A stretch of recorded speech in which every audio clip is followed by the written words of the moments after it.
sabihin nyo involved si Senator Villanueva sa flood control.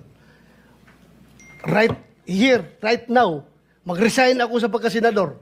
Kung sabihin mo na humingi siya sa inyo na flood control, dahil ilang taon ko nang naririnig yan na sinasabi niya na ayaw niya na flood control, galit na galit siya dahil ang Bulacan nababahan ng flood control. Pero kung sabihin mo na naghumingi na flood control sa inyo, I am sure, hindi yan nangyari. No, Your Honor. Ha? Sabi ko nga po, hindi po. Ako po yung nagawa po Pero kung sinabi mo sana na sa bata niya na itong pera na ito para kay Joel Villanueva, Senator Joel Villanueva, tulong ko sa kanya, galing ito sa flood control, sigurado ako hindi tatanggapin yun, magwawala yun.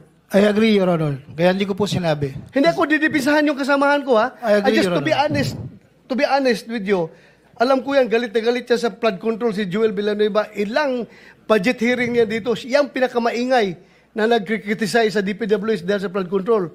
Pero kung sinabi sana ninyo na yung tulong mo na binigay mo, galing sa flood control, baka sasakalin ka pa noon. I agree, Your Honor.